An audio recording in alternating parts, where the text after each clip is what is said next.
会觉得说，哎，马来西亚人好像英语也不好哎，你看他们发音都不正宗。在大马的语言学习的环境，我想就要好得多了。你不懂英文没关系啊，全部翻译一下就可以了。说明他的教学方法、教学的模式还是出了问题的，绝对是有问题，绝对是有问题。他是以中国人的思维，然后再学英语。So, how would you rate your English? I would give me 3 out of 5. 3 is also my score, my self-assessment. 对，所以我们今天就要来讲一讲英文这个话题。英语啊，为什么在中国的教学，我现在给它一个定性，叫做是失败的。那大马的英语怎么样？给我们自己的成人学习，还有小孩送到马来西亚来，他们英语能好吗？会有些什么启发？我就想跟大家聊一聊这个话题，希望对在大马的英语环境好奇的人有一些帮助。今天因为很震惊嘛，你说你跟一个新的朋友见面之后，他说平时看你的频道，觉得你的英文很溜。其实不是真实的，我自己给自己的打分呢，真的就60%这样子。那你也是这样吗？对，我觉得我们把 Wilson 在中国教的也差不多在60%这样子。而如果讲讲我们的 peer， 那这个可能可以体现他为什么这样来讲。就我们在中国的朋友，不管是在职场的，还是以前的同学认识的，我觉得他们的英语呢，在可能10分里面30分，也就是5分里面1.5分这样，或者是2分最多了，最常见。你还挺有优越感的嘞。没有啊，我确实觉得比他们学多一点了。In terms of vocabulary, okay, and fixed phrases, and my pronunciation. OK 你在家里面一天到晚被我跟 Wilson 嘲笑你的这个中式发音。 Anyway, 但是呢，我觉得还有比方说啊，60-70%的人5分里面很抱歉可能只能打1.5到2分，还有小部分的人可能20-30%的人5分里面恐怕就只能给到1分。这种情况应该也不，哪怕是一个外企也不罕见吧？你在外企工作了很久嘛？对，我觉得在外企里面说英文的话，不管是口头的还是书面的，口语的大家能说的人，往往这个书面你仔细看还是会有很多的错了。对，你刚讲同事我是觉得啊，让我一开始很惊讶的是，我慢慢开始年轻的时候认识一些国外回来的人。像我很多初中的同学，我们那时候90年代之后，大家都去澳大利亚读书。我懂你要说什么了。澳大利亚 OK， 那就算了。那有去英国 OK， 那有算了。还有一些去了20年的那些在美国回来的朋友，你都会觉得哇，周末他的英语讲得不好嘞。是，你那个时候面试一些 US candidate， 还有包括我们有一些朋友是在英国念书，他都研究生读完了，回来自己跟我们说，我英语不行，我很震惊。但这个有2类啊，有一类人呢，我理解，就他去了好几十年，他只是发音不行。OK。但他的理解和跟别人的沟通，甚至于书写，应该真的是没有问题的。这就是少见的说自己什么说不行，其他都行，或者是讲自己听说不行都行，但他真的是这样的。大部分人这样来讲的，其实他什么都不行。我不客气的讲，但是我觉得这个是事实。还有一类国外回来的，就是相对年轻一点，他说我在英国读了2年书了，我去澳洲几年，你放心好了，不管是听说读写，样样打败他。他真的很差，而且差到基本的词都没听到过。所以你自信心爆棚，对吧？跟他们一比，真的跟我没关系。我们还是要去剖析这个问题的背后嘛。OK， 那我们先讲讲看，我们自己学英语的成败得失吧。你觉得好的是在哪些点做的是不一样的，因此学得更好？可以去 compare 我们 peer 的在中国学英语的失败之处嘛？我们就这样来讲。我觉得首先就是你要对英语有一个学的热情嘛。然后因为有这个热情，可以支持你持续的能够去自学，这很重要。对，我就觉得我们咱们工作这17-18年来，其实一直都没有放松自我学习英语嘛。我是看到这17年来，我自己的英语有了很大的提升。你这么一讲，让我想起很多事情。怎么说？我记得我最早学英语的热情是来自于3年级，我们开始学英语了。然后第1节课下课，老师问大家围着他在黑板上说老师问一些问题，老师就问我们说，你们还记得吗？今天我们教的苹果怎么说？我马上回答出来了，用当时教的英式发音说 apple。然后老师说对，你答得对。那个时候就给了我信心。你别看教师的这种给予的信心能够支撑了好几年。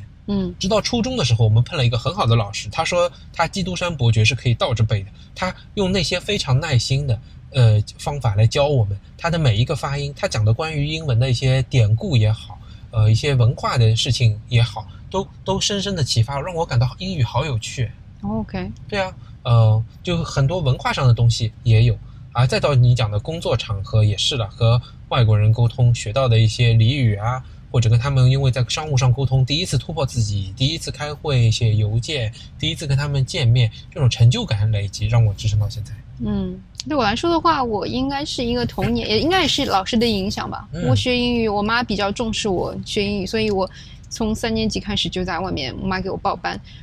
印象最深的是在外面参加了这个班级的那个中年的英语老师，他应该是那种就是自己平时教职的收入不够，在外面兼职。然后我们当时学英语也没有什么很好的教材，是他可能去翻印的一些，然后复印的自制教材。我印象好深刻哦，那个时候啥也不懂，也不知道什么是圣诞节的时候，他就在黑板上面把那个 Jingle Bell 它的整个歌词就写在黑板上面，然后教我们一句一句的给我们翻译，然后教我们怎么样子去唱。那个瞬间我就觉得很美好，原来世界上还有圣诞节这样的事情，对那个时候的我来说是一个非常非常全新的认知吧。那个时候我就觉得这个女老师很优雅，她知道了一些事情是我不知道的，然后我就开始有一些向往，包括也是爱屋及乌，对英语产生了莫大的兴趣。再接下来我就发现我的这个学校里面的英语老师普遍都是很优雅，跟其他的科目老师比就是有一种傲骨，然后也是属于那种像我觉得像猫一样的这种性格，很神秘，然后很冷峻的那些女老师。所以我童年就想我哪一天成为他们那个样子就好了。所以你看啊，你讲的是在教学的背后，我们其实感到了是语言文学的带给我们的一种魅力，对它的一种魅力是很重要的。那我觉得光有这个应该也是不够的，不然为什么总体而言好老师有，启发你的人也有，大家的英语学习还是不行，说明他的教学方法教学的模式还是出了问题的，那个是绝对是有问题，绝对是有问题。他就以中国人的思维，然后再学英语。举个例子啊，我的观察是，其中一个最大的 failure 就是我们小时候上英文课，几乎没有老师是用英文教英文的吧？用中文教英文。就像在教一个程序，就像在教一个数学的公式那样，就他企图是让你记住这个规律。他用中文的思维、中文的语法的规则去拆解一个英文，所以其实你学的是英文，但是你上课的方式是中式的，讲的内容是机械式的。对，如果其实从我因为后来自己教儿子英语嘛，然后我走的是所谓的叫原版路线，就是仿造说英语是母语的人他们是怎么样子来进行语言学习的，所以应该是以大量的听力输入然后来进行嘛，那也就包括着你在教他英语的时候，你应该用英语然后来教英语，而不是用中文教英语。所以同样是比方说45分钟在学，他其实丧失了大量去听的机会。对啊。然后第二个我总结下来，中式这个教学的一个一个误区是，我们总是去试图记住单个的单词，对于单词的拼写、单词的中文意思的这个掌握是老师的重中之重。但是母语他们学习其实叫连猜带蒙的一个叫意群的理解，就一句句子里面你不懂它单个词是什么意思没关系，它不是靠你懂每个字然后拼凑出来一整句的意思，而是说有很多办法可以去猜，而且它鼓励你去猜，比如讲说 and 那就并列，还有就是叫 context 就是上下文，这个东西是我们整个英语学习当中缺失的。那我们去强调单个词的这样一个学习，最后的后果是什么？就是其实我脑子里面花了更多的时间去处理一个词啊，我想说一个事情，我先要想我中文意思是什么，然后中文意思对应的这个英文词是什么，这个英文词，然后这个词 A 词和 B 词我应该是怎么选择，其实你这个整个过程你就慢了。是，我能看到的另外一个点呢，是我们更加在意的是对读写的训练，而这个读写的训练呢，是因为它更偏好能够使得用标准的教学方法能够适应考试的考察方法来进行教育，它就像是标准化考试嘛，把你填进去，对吧？把这个知识点教会你，你反复演练会了就好了，不注重它的扩展，它背后的一些本意，更不要想语言学习的背后其实是有其他的东西的，对，这些都没有没有去教。你就想我们自己小时候学中文的话，跟英文是一样的，先听说读写，对吗？我们是不一样的，我们上来先是读跟写，听跟说是很少的，几乎没有吧，在一开始的前几年。所以你看啊，这个事情的背后不单单是英语，是所有的这个语言和文学类的学习都是比较失败的。那你再看语文也是一样啊，多少小孩学会了文字，学会了说话，但是他并不会很好的写文章。现在让他写一篇文章哪怕就写一个通知，以前我在我的团队试过，我说一个什么事情大家去写个通知，你看能把它写得像样的，考虑周全，逻辑清晰的，很少很少。这也是一种失败吧。对。那么在此之外呢，我还在想 OK， 如果有好的方法，有一些这个正确的教学的理念，恐怕还不够。因为你看你教 Wilson 就挺成功的吧，我们虽然现在把他教到我觉得差不多60分，但你是从他5岁的时候开始教，而且是在中国，又是自己一个人教的，对吧？那你看比我们原先成人学了10年，工作又是20年，那个水平比起来，其实效率高了好多。说明我想还有一点就是你要用很强的密度去教育他。对啊，就是你要大量的进行所谓的输入嘛，让孩子去给他这样一个英文叫 exposure， 可能中文叫就是接触的这样一个量要大。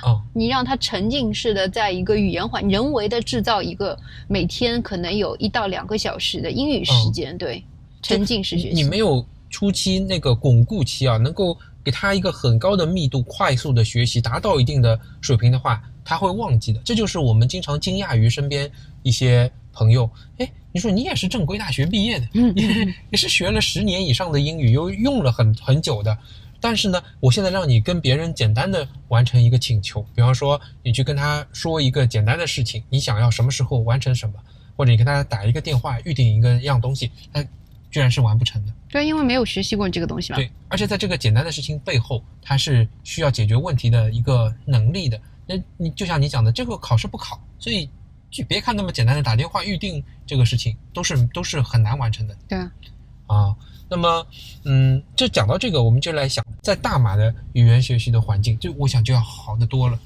怎么说？你看首先大家对英语的重视程度不一样。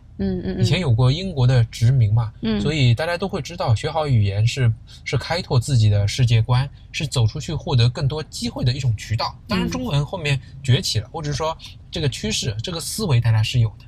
第二呢是它的环境，所谓环境不单单是你在学校，不管你是念国家的小学还是念国际学校，跟你讲英语的人这个机会就多。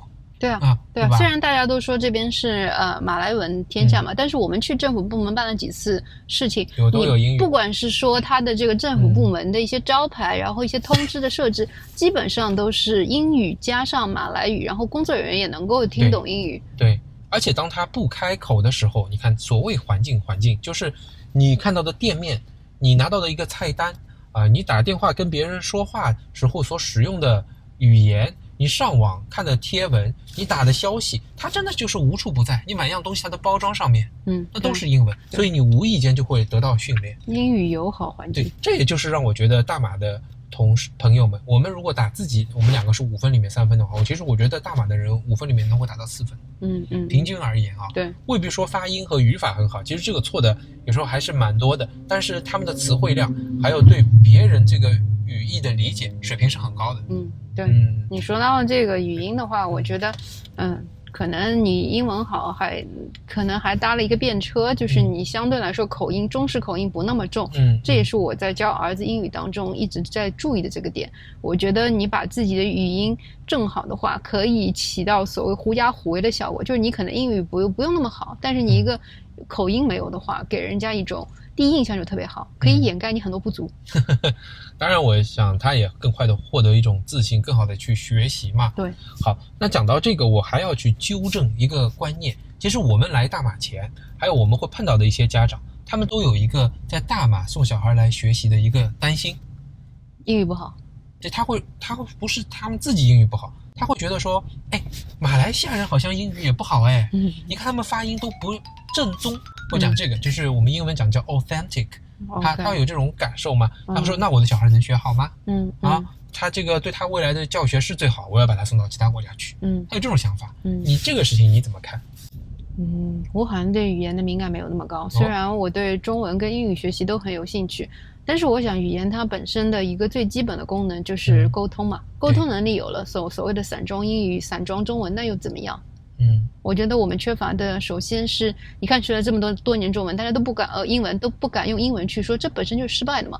如果说这边学了之后，至少我们马来西亚路上遇到的这些马来西亚人，张口就能够敢说英文，这个就已经是个成功了。我觉得孩子学到这一点来说的话，已经可以超越很多中国孩子们学英语的这样的一个碰到的瓶颈了。对，这就让我想象啊，你就好比说我们在现实的物理世界里，我们只能看到一段的可见光，波长太小太大的我们其实是看不到的。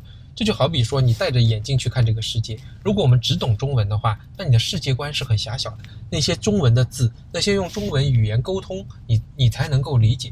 但你换了一个镜片，好，你这个镜片叫做中文加英文，甚至于加马来语，那你的世界观是很大，你可以看到的东西，了解到的思维也是很广泛。但是你这样说的话，其实我想到以前跟我朋友之间你也在场的一个辩论啊，当时我也是说我觉得学英文很重要，因为英语是像一把钥匙，像你打开一个更宽的世界门。当时那朋友就反驳我嘛，他觉得没有必要学英文嘛，因为现在这个翻译的技术很成熟嘛，这个就已经可以了嘛，你不懂英文没关系啊，全部翻译一下就可以了。当时我也很难说服他。